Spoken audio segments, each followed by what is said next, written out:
అభివృద్ధి అనే పేరు మీద మంత్రి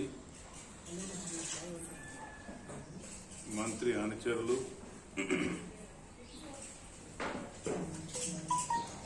అవినీతి అధికారులను మంత్రి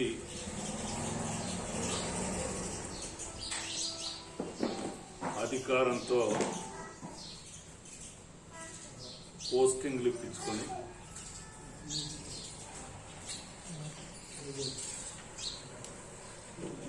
అన్ని శాఖల్లో పెద్ద ఎత్తున అవినీతి జరుగుతుందని భారతీయ జనతా పార్టీ ప్రతిపక్ష పార్టీలు అనేక సందర్భాల్లో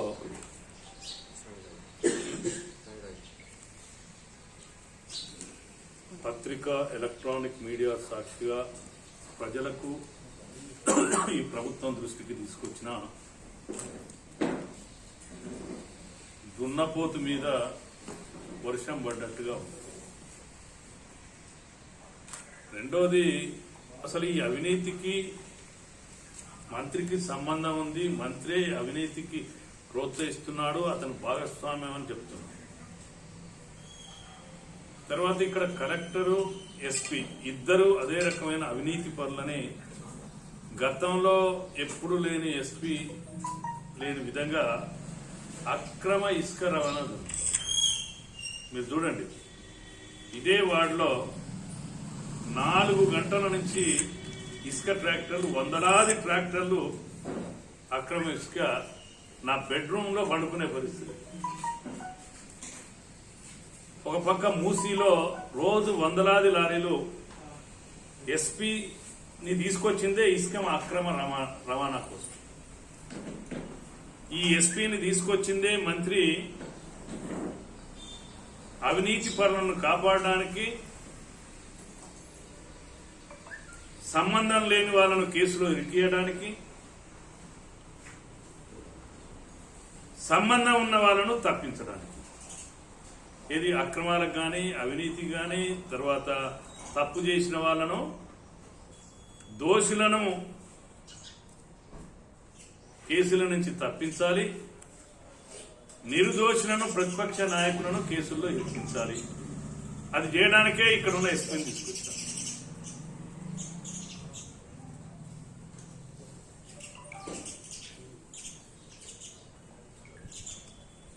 అంటే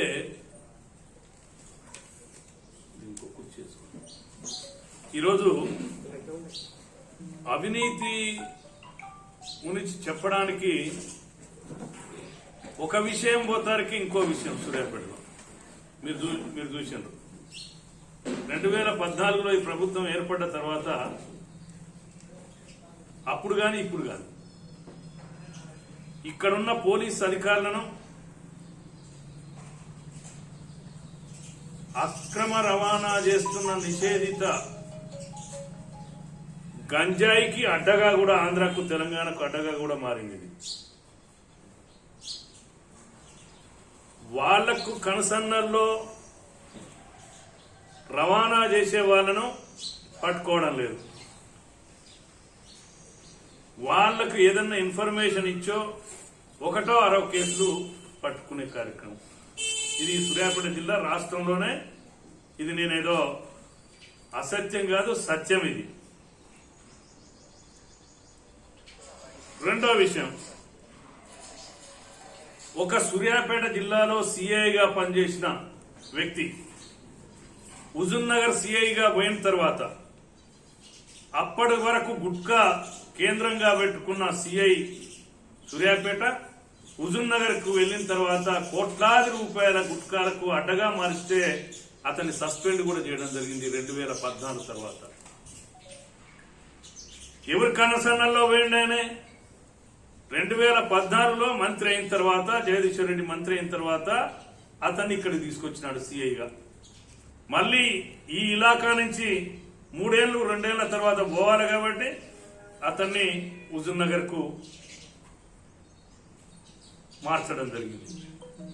అంటే అవినీతికి మంత్రికి సంబంధం లేదంటే ప్రజలు నమ్మే పరిస్థితిలో లేరు.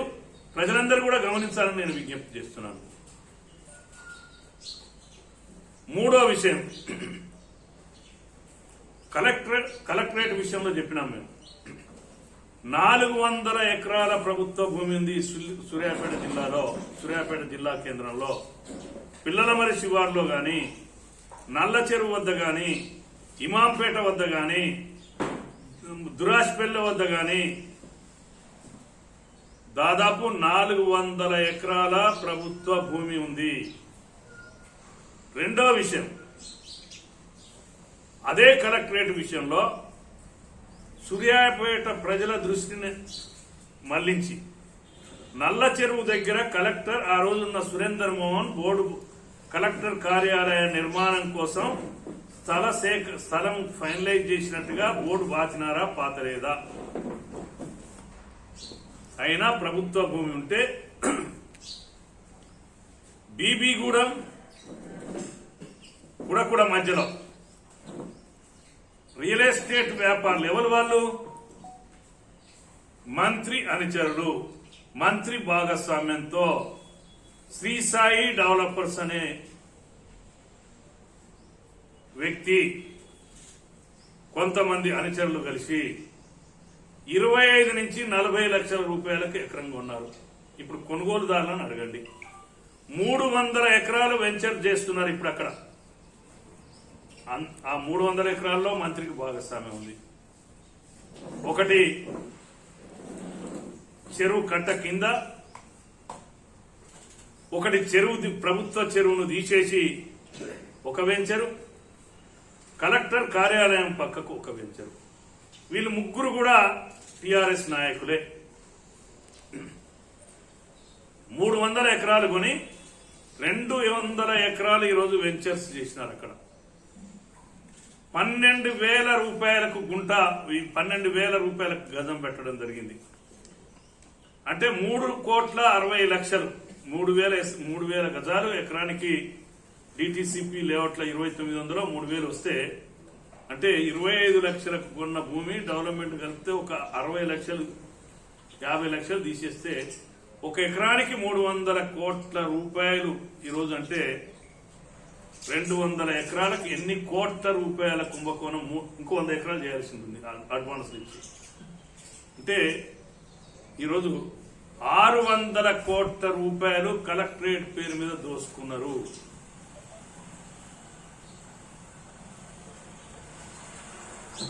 తర్వాత కలెక్టర్ స్థల సేకరణ విషయంలో 2013 భూసేకరణ చట్టం ఏదైతుందో 2013 ల్యాండ్ అక్విజిషన్ యాక్ట్ ప్రకారంగా కొనుగోలు చేయాలి. ఎక్కడనన్నా ప్రభుత్వ భూమి లేకుంటే ప్రైవేటు భూములను అక్వైర్ చేయమని ఈ ప్రభుత్వమే ఒక జీవో కలెక్టర్లకు ఆదేశించడం జరిగింది. ఒక సర్క్యులర్ ఇష్యూ చేయడం జరిగింది. ఇది కలెక్టర్ కార్యాలయాలను కొత్త జిల్లాలు ఏర్పడ్డ తర్వాత ప్రభుత్వ భూములు ఉంటే వాటిని జిల్లా కేంద్ర కార్యాలయాలకు ఉపయోగించుకోండి. ఒకవేళ ప్రభుత్వ భూమి లేనట్టయితే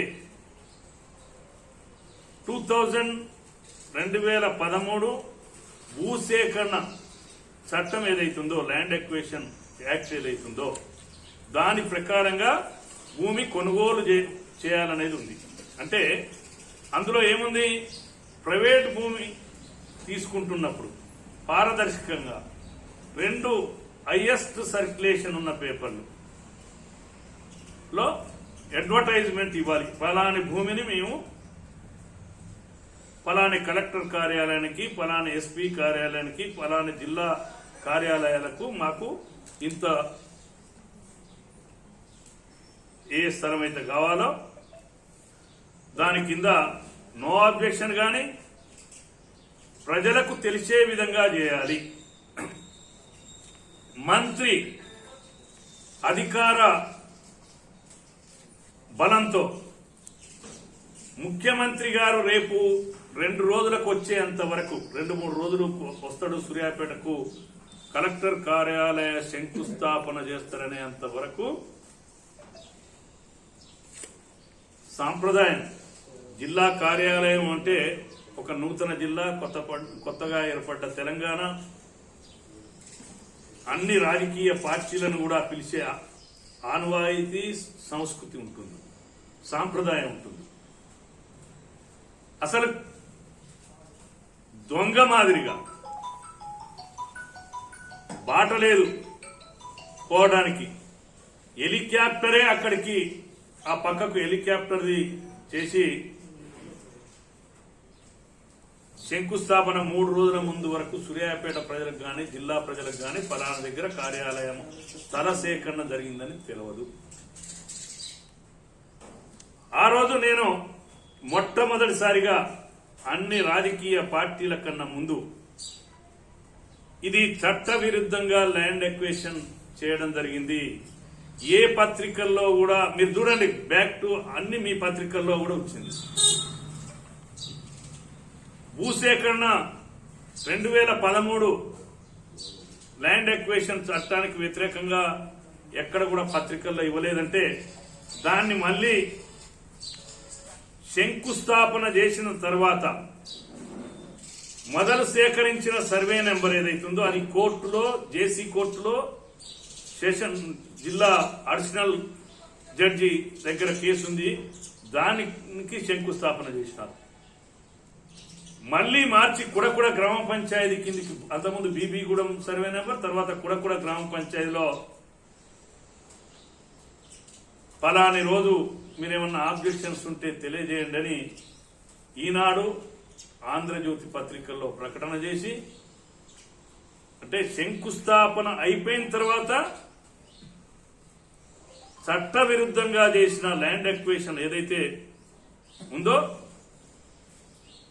రెగ్యులరైజ్ చేసుకోవడానికి ప్రయత్నం చేసినారు. అది కూడా ఆధారాలతో పేపర్లో వచ్చిన స్టేట్మెంట్స్ ఉన్నాయి. మరి ఇదంతా జరుగుతుంటే ఇది 100 కోట్లు 1000 కోట్ల కుంభకోణం అన్ని కలిపితే 600ను ఇంకో 100 ఎకరాలంటే 900 కోట్ల రూపాయల అవినీతి. 12,000కు గజం ఉందా లేదా అని చూడండి. తర్వాత ఒక చెరువునే మొత్తం తీసేయడం జరిగింది. కలెక్టర్ కార్యాలయం నిర్మాణం జరిగిన తర్వాత మొన్న డిసెంబర్ చివరి వారంలో పెద్ద వర్షం పడితే మొత్తం మత్తడినే తీసేయడం, కట్టను తొమ్మేయడం, ఒక చెరువును పూర్తిగా తీసి వెంచర్లో కలుపుకోవడం, ఇదంతా ఎవరి తర్వాత ఏ రోడ్డు సౌకర్యం అయితే లేదో 1970లో మూసీ కాలు వెంబడి వెంచర్లు చేసినారు. 30 ఫీట్ల రోడ్డు మాత్రమే ఉంది. ఏది మూసీ కాలువ నుండి కలెక్టరేట్ కు పోయే ఒక 8-10 ఎకరాలు 70-74లో వెంచర్ చేసినారు. 30 ఫీట్ల ఆ రోజుల్లో ఎంతో మంది ఇల్లు లేని వాళ్ళు, స్థలం లేని వాళ్ళు కొనుగోలు చేయడం జరిగింది. RNB Suryapet Vijayawada bypass road నుండి మూసీ వరకు 60 ఫీట్ల రోడ్డు మాత్రమే ఉంది. కానీ మూసీ కెనాల్ అవతల కాన్సెంట్ లేకుండా సొంత భూముల్లో నుంచి, కొనుక్కున్న భూములో నుంచి పోలీసులు వాళ్ళని అరెస్ట్ చేసి దెబ్బలు కొట్టి రోడ్లు వేసిన చరిత్ర మంత్రి నాయకత్వంలోనే. ప్రజల వెంట ఉన్నాడా? ఈరోజు ఆయన వెంచర్ కోసం అవినీతిని ప్రోత్సహించుకుంటూ ఆడ మనిషి అనేది లేకుండా చెయ్యి కూడా ఇరిగిపోయింది అందులో.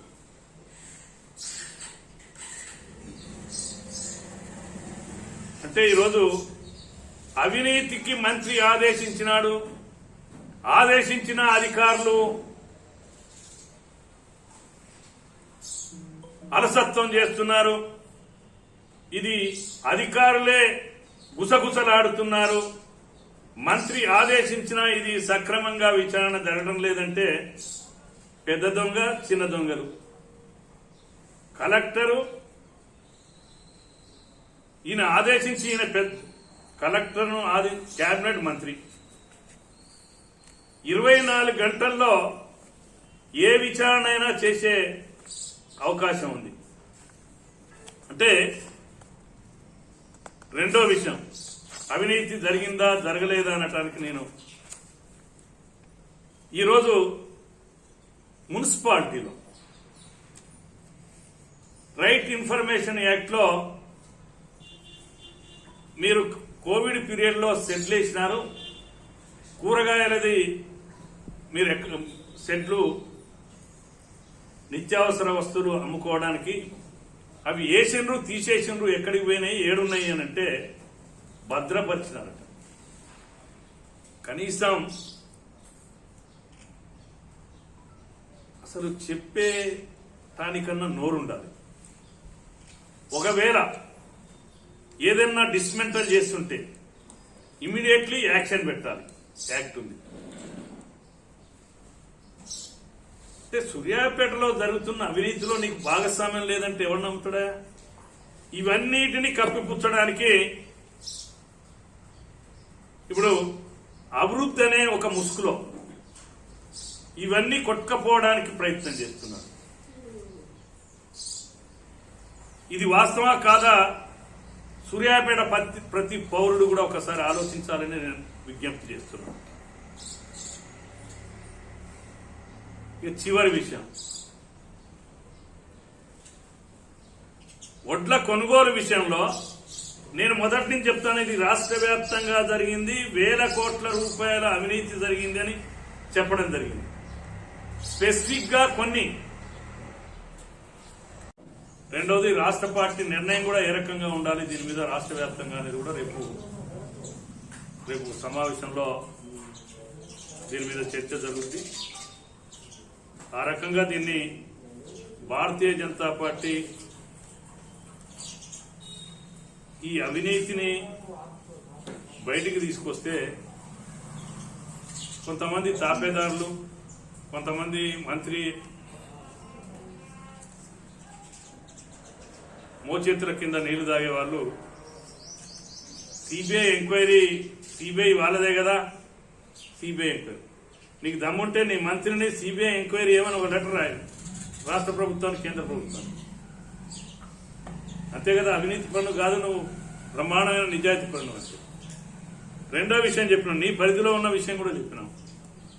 సీనియర్ మోస్ట్ వేరే జిల్లా అధికారుల ద్వారా 74 టీంలను వేసి ఒకరోజు చేస్తావా, 2 రోజులు చేస్తావా, 3 రోజులు చేస్తావా ఎంక్వైరీ చేయమన్నావు.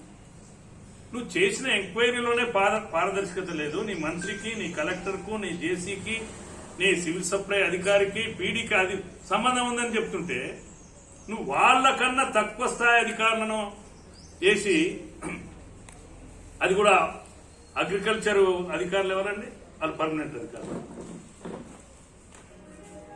కాంట్రాక్ట్ సిస్టమ్ లో తీసుకున్నవారు. నువ్వు అగ్రికల్చర్ అధికారులతో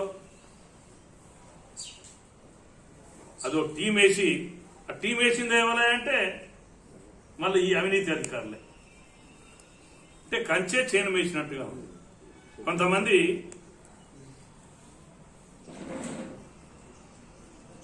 ఈ అవినీతి జరిగిన విషయం తెలిసి కూడా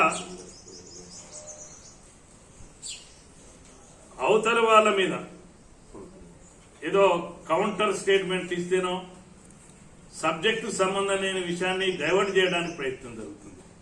అందుకే మంత్రి ఇవన్నీ కప్పిపుచ్చుకోవడానికి ఇప్పటికి 5 సార్లు వెంకటేశ్వర స్వామి 9 కోట్లని ఒకసారి శంకుస్థానం, ఒకసారి చిన్నజీర స్వామి అని, ఒక ఇంకోటని. అంటే రేపట శివుని విగ్రహం పెట్టి బ్రహ్మాండంగా బతుకమ్మ. అంటే మంత్రి అవినీతి బయటికి రాకుండా పగడేశాల గాడు వెనకట ఉండే నా చిన్నతనంలో సాధనాసులు ఊళ్ళకు వచ్చి పాపం తిండికి లేక వేరే వృత్తి చేసుకోలేక అటో డబ్బా ఇటో డబ్బు, ఈ డబ్బలో కూర్చుంటే ఆ డబ్బలు వెళ్ళేది, ఆ డబ్బలో కూర్చుంటే ఈ డబ్బలు వెళ్ళినట్టు చేసేది. ఆఖరికి ఇక ఆయన అడుక్కునే ముందు వంగితే ముడ్డెనక నుంచి డబ్బులు పడి రూపాయి బిల్లు, 5 రూపాయల బిల్లు. ఇప్పుడు కూడా ఆయనకు బోకలేకనే వచ్చింది.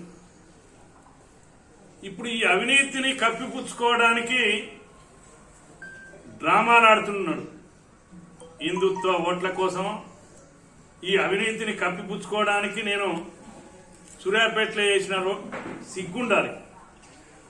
7 ఏళ్ల కింద 8 ఏళ్ల కింద నువ్వు 2014 ఏది మాట్లాడినావు, 18లో అదే మాట్లాడినావు, 19లో అదే మాట్లాడినావు, ఇప్పుడు 23లో అభివృద్ధి అంటున్నా. మున్సిపల్ కేంద్ర ప్రభుత్వ నిధులు, నీ రాష్ట్ర ప్రభుత్వ నిధులు కాదు. దాంట్లో ఆ రోడ్ల విషయంలో కూడా పెద్ద ఎత్తున అవినీతి. ఎవరికి ఇచ్చినవా? 150 మంది కాంట్రాక్టర్లు ఉన్నారు ఇక్కడ. మున్సిపాలిటీలో వడ్డెర సొసైటీస్ 40 మంది ఉన్నారు, ఎస్సీలు ఉన్నారు, ఎస్టీస్ ఉన్నారు, బీసీలు ఉన్నారు. వాళ్ళందరికీ ఇవ్వకుండా ఎవరికి నువ్వే చేస్తున్నావు కాంట్రాక్ట్. ఎవరు చేస్తుండు? నీ శ్రీనివాసరెడ్డి చేస్తుండు. చెక్ డ్యామ్లు ఎవరు చేస్తుండు? వాడే శ్రీనివాసరెడ్డి చేస్తుండు. డివైడర్స్ ఎవడు కడుతుండు? శ్రీనివాసరెడ్డి కడుతుండు. నువ్వు ఆంధ్ర అని పెద్ద పెద్ద కోతలు, పెద్ద పెద్ద మాటలు మాట్లాడుతావు. నేను ఉన్నది గిత్తంతగా మంత్రి. నువ్వు మూసి గేట్లు కొట్టకపోవడానికి కారణం, ఆ మూసి గేట్లు చేసింది ఎవడు? ఆంధ్ర కాంట్రాక్టర్ కదా. ఇక్కడ అండర్ గ్రౌండ్ డ్రైనేజ్ చేసేది ఎవడు? ఆంధ్ర కాంట్రాక్టర్ కదా. 10 లక్షల పనులు కూడా 48 డివిజన్లో అన్ని వర్క్స్ ను కలిపి టెండర్ పెట్టి ఎవరికి ఇచ్చినావు? నువ్వు. ఈ సిబి అవినీతి అధికారి రామాంజన్ రెడ్డిని ఎందుకు ఇచ్చినావు? చెక్కులు రాయడానికి ఉంచినావు. మళ్ళీ ఈయన అవార్డు రివార్డు వచ్చినట్టు 2 సార్లు వచ్చింది అవార్డు. ఏసీబీ ట్రాప్ అయింది. ఈయనకు మళ్ళీ కోదాడ ఇన్ఛార్జ్ ఇప్పించింది నిన్నగాక. సిగ్గుండాలి. దాన్ని కప్పిపుచ్చుకోవడానికి ఇప్పుడు కొత్త వేషాలతో వస్తుండని చెప్తున్నా మంత్రి. రెండో విషయం, అనేక సంవత్సరాల నుంచి 2014 నుంచి మంత్రి అయింది కదా, కేబినెట్ మంత్రి. జర్నలిస్టులకు స్థలాలు కావాలని రిప్రజెంటేషన్. సిగ్గు లజ్జుండాలి. ఈ పత్రికల నేను అవినీతి మంత్రి కేడా అక్కడ అంటగా మంత్రి భాగస్వామ్యం ఉంది కాబట్టి అయ్యో నా ఇంటి స్థలం ఇస్తూ మంత్రి సానుకూలంగా ఉండెను అని ఒక ఆయన వ్యక్తి.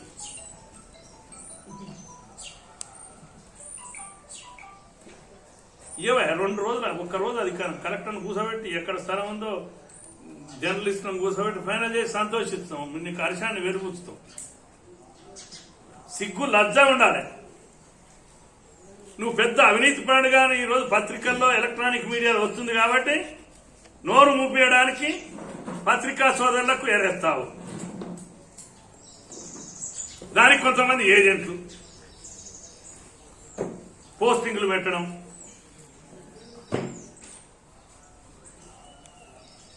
తక్షణమే ఇవ్వాలని నేను డిమాండ్ చెప్తున్నా. మంత్రి ఒకటే స్పందిస్తున్నా. ఇప్పుడు కనుక అవినీతికి స్పందించి విచారణ మాదిరి ఉండొద్దని నేను పత్రికా సోదరుల విషయంలో ఉండొద్దని నేను విజ్ఞప్తి చేస్తాను.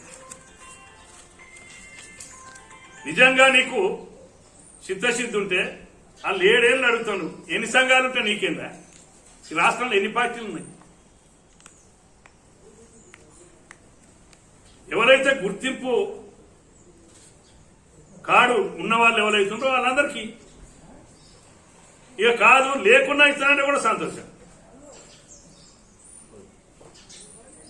అనేక సందర్భాల్లో అడిగింది. కొంగకు పేరంలో పాయసం పోసి నక్కకు పూజలో పోసినట్టుంది ఈయన చక్కదనం. 8 ఏళ్ళు అవుతాడు అడగబెట్టారు. రోజు అవినీతి మంత్రి, అవినీతి వినయ్ కృష్ణ అంటే అవినీతి పీడి, అవినీతి చేసి అవినీతి అని వస్తుంది కాబట్టి ఇదంతా ఏడం మేడకు చుట్టుకుంటుందో అని మంత్రి గారు స్పందించినారు. సానుకూలంగా ఉన్నారట అని చూసిన సోషల్ మీడియా.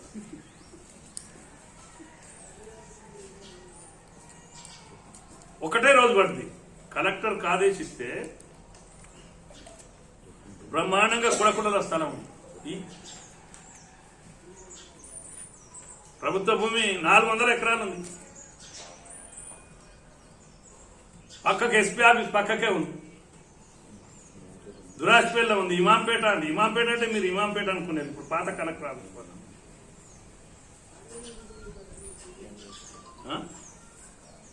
అంటే జగదీశ్వర్ రెడ్డి, గతంలో మంత్రి దామోదర్ రెడ్డి,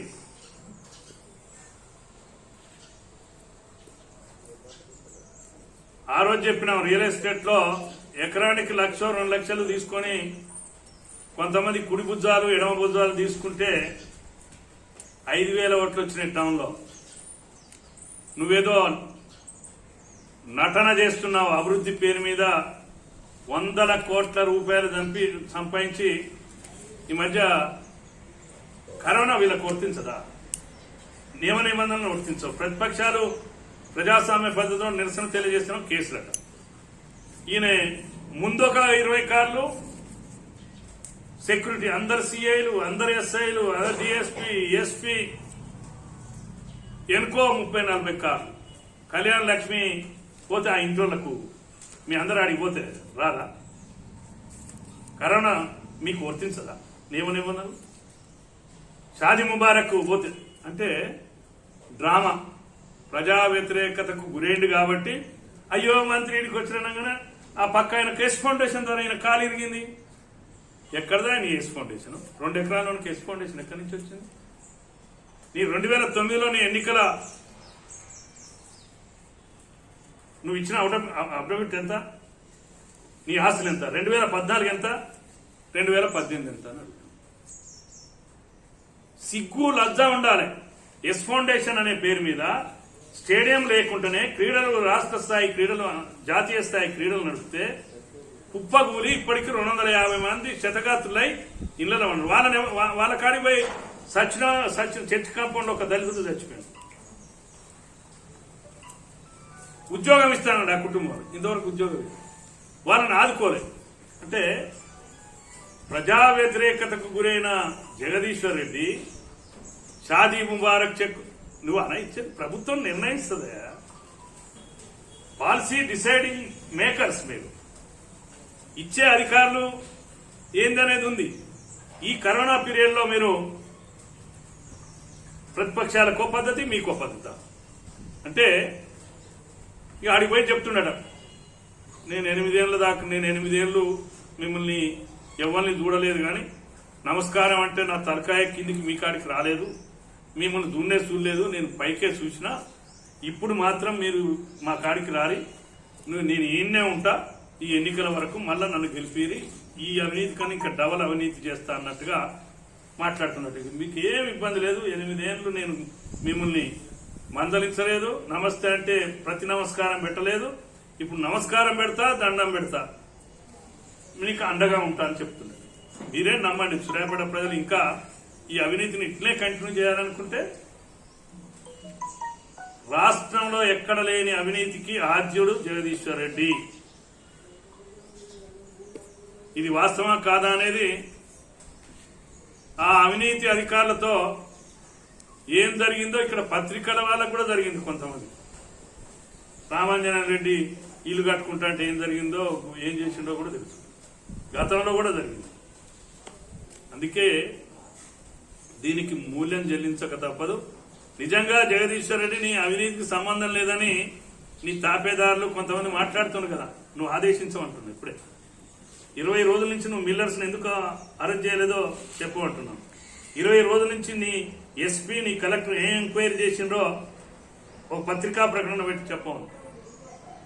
ఏ మిల్లులకు ఎంత అలాట్ చేసినాము, ఎంత పెట్టాలి అని చెప్పడానికి కూడా ఇది ఎంక్వైరీ కావాలా? ఎన్ని రోజులు పడుతుంది?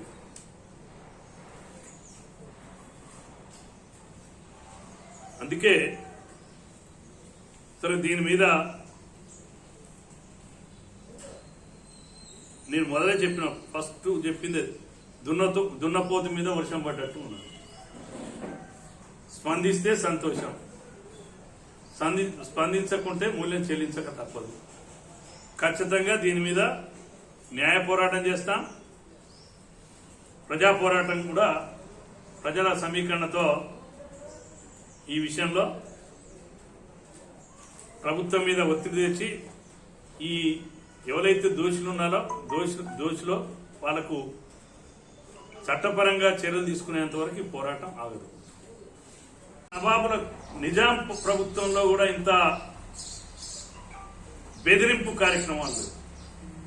అసలు జిల్లా కలెక్టరు మంత్రికి తాపేదారా నేను అడుగుతున్నాను. జిల్లా కలెక్టరు అన్ని శాఖల్లో ఏ శాఖలో అవినీతి జరిగినా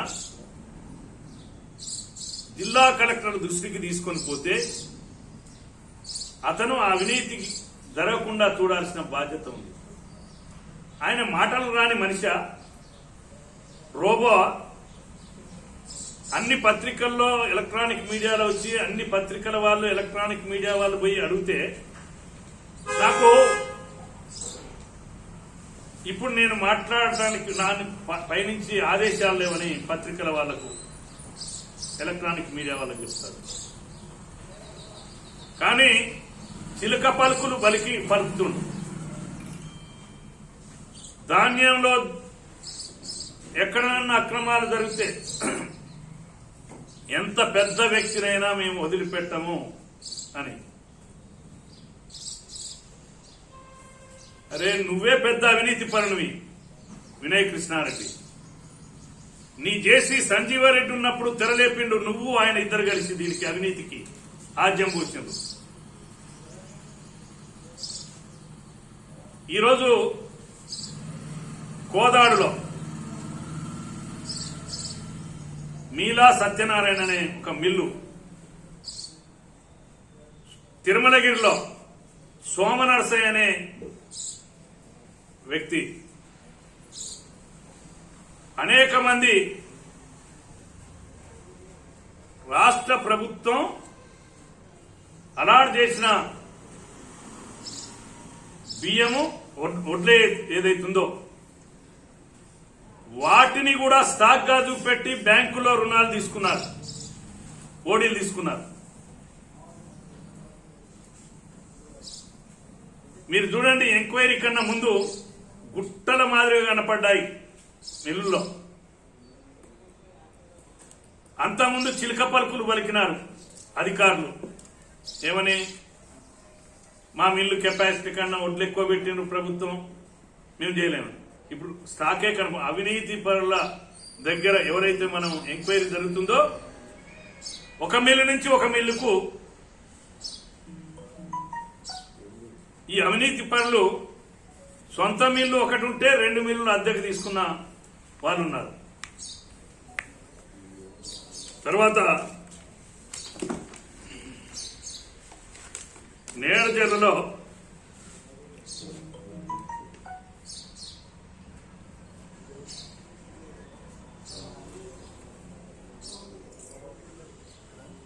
నర్సయ్యగూడెం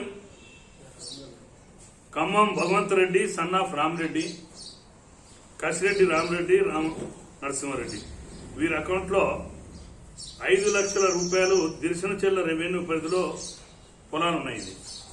కానీ నర్సయ్యగూడెం పేరు మీద ఐకేపీ కేంద్రంలో సింగిల్ విండోలో కోట్లాది రూపాయలు అవినీతి జరిగింది అక్కడ సొసైటీలో.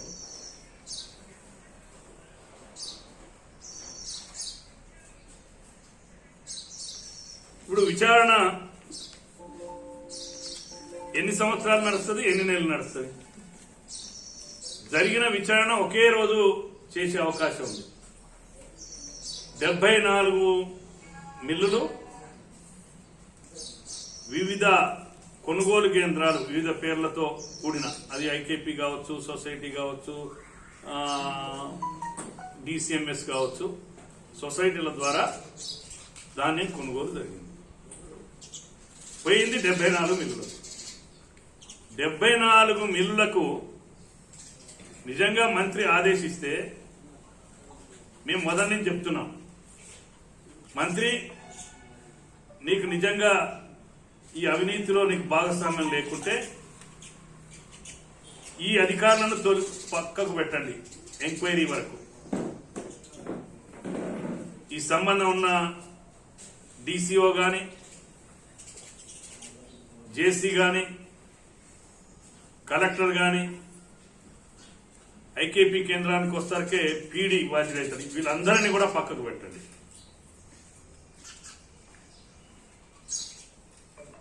రాష్ట్రంలో వేరే దగ్గర నుంచి ఆయా స్థానాలను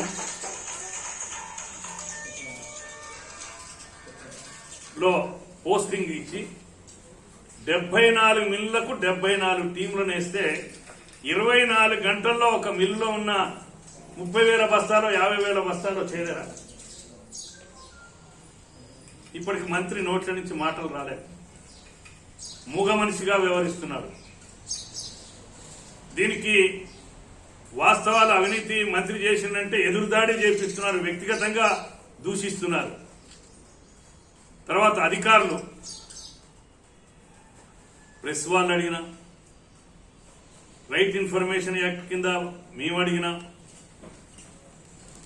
ఎంక్వైరీ జరుగుతుంది, మేము అప్పటి వరకు రైట్ ఇన్ఫర్మేషన్ యాక్ట్ లో మీకు మేము ఇవ్వలేము. మనం అడిగింది ఏంది?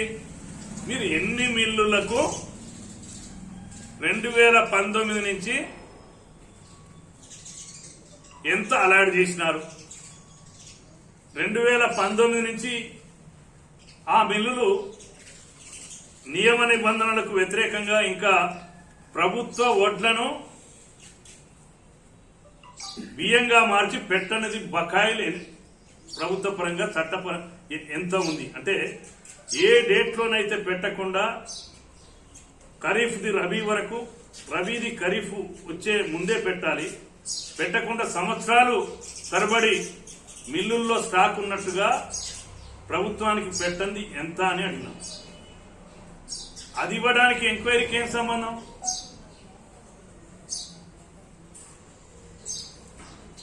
అంటే ఈ 100 కోట్ల రూపాయల అవినీతికి మంత్రికి సంబంధం ఉంది. అందుకే ఇది సిబిఐ ద్వారా ఎంక్వైరీకి నిజంగా మంత్రి అవినీతి పరుడు కాకుంటే తక్షణమే నేను చెప్పిన మొదటి పద్ధతిలో ఇక్కడ ఉన్న అధికారులను ఎంక్వైరీ వరకే, వాళ్ళేమో నాకు శత్రువులు కాదు, పక్కకు పెట్టండి. అవినీతి పరుల సమక్షంలో అవినీతి జరిగితే జిల్లాధికారుల కనుసన్నల్లో, అదే అధికారులు సమక్షంలో వాళ్ళకన్నా చిన్న అధికారులను ఎంక్వైరీ అధికారులుగా పంపితే ఆ అవినీతిలో పారదర్శకత గాని ఆ అవినీతి బయట పెట్టగలుగుతారా? ఈ అవినీతికి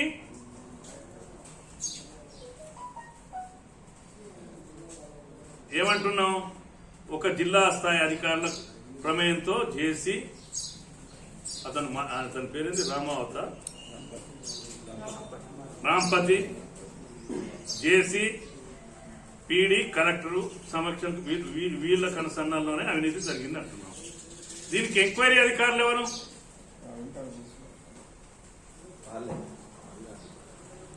వాళ్ళేసిన అధికారులు మళ్ళా ఎంక్వైరీలో. అది పార్ట్ టైం అవుట్ సోర్సింగ్ అధికారులు. వీళ్ళు ఎవరిని తప్పిస్తున్నారా అంటే, అసలు అవినీతి చేసి వీళ్ళు మంచుకున్నది బయటపడద్దని ఎక్కడా మిల్లర్ల జోలికి పోతలేదు. మీరు చూడండి, మొన్న అరెస్టుల విషయానికి వచ్చినప్పుడు కోట్లాది రూపాయలు జరిగితే చట్టపరంగా ఎక్కడ చర్యలు జరగడం లేదు. అంటే ఈ అవినీతిలో వీళ్ళకి భాగస్వామ్యం ఉందా లేదా? మంత్రికి, కలెక్టర్కు, జేసీకి, పీడీకి, సివిల్ సప్లై వాళ్లకు సంబంధం లేనప్పుడు మీరెందుకు ఏ మిల్లులో ఎంక్వైరీ అయ్యి కూడా 15-20 రోజులు అవుతుంది, ఏ మిల్లులో ఎంత తక్కువ ఉంది అనేది ఎందుకు చేయలేదని నేను అడుగుతున్నాను. ప్రకటన చేయాలి కదా. ఎంక్వైరీ కూడా ఏ రకంగా ఉండాలి, ఓ పారదర్శకత. కలెక్టర్ నిజంగా కూడా నిజాయితీ పరుడైతే వీడియో ద్వారా పత్రికల సమక్షంలో చేయి, రాజకీయ నాయకులను విలువకుంటే. మేము మొదటి నుంచి చెప్పినాం ఎంక్వైరీ ఏ రకంగా ఉండాలనే దాని మీదకి వచ్చినప్పుడు ప్రజా సంఘాలు అఖిలపక్ష ముందు పత్రికల సమక్షంలో వీడియో ద్వారా మీరు ఎవరైతే ఎక్కడైతే తప్పు జరిగిందో ఎంక్వైరీ చేయండి, అప్పుడు నమ్ముతామన్నాం. అంటే ఈరోజు 100 కోట్ల రూపాయలు మిల్లు యాజమాన్యమే తప్పు చేసిందా కాదా చెప్పు. మంత్రి అడుగుతున్నాను, నేను మంత్రిని, కలెక్టర్ని అడుగుతున్నాను, జేసీని అడుగుతున్నాను, సంబంధిత అధికారులకు మీకు నిజంగా సిగ్గు లజ్జ ఉంటే ఇంత 100 కోట్ల రూపాయల అవినీతి జరిగితే ఎస్పీ అట ఎవరి ప్రమేయం లేకుండా దర్యాప్తు చేస్తాడట రాజేంద్ర ప్రసాద్ మరి నీకెంత ముట్టింది అంటున్నా మిల్లోలను తప్పించినందుకు. ఒక కేసులో మిల్లోళ్ళు ఇవ్వకుంటున్నావు, ఆత్మకూరులో నువ్వు కేసు పెడతావు, అరెస్ట్ చేస్తావు. ఇందులో ఎందుకు అరెస్ట్ చేయలేదు అంటే అసలు భాగవతం బయట పెడతానన్నాడు కరుణాకర్. దమ్ముంటే నన్ను అరెస్ట్ చేయండి, జేసీతోనే నన్ను అరెస్ట్ చేయి. మీ భాగవతం నీకెంత ఇచ్చినా, సంజీవ్ రెడ్డికి ఎంత ఇచ్చినా, కలెక్టర్కి ఎంత ముట్టింది, మంత్రికి ఎంత ముట్టింది, ఎవరికెంత ముట్టిందో బయట తీస్తాను.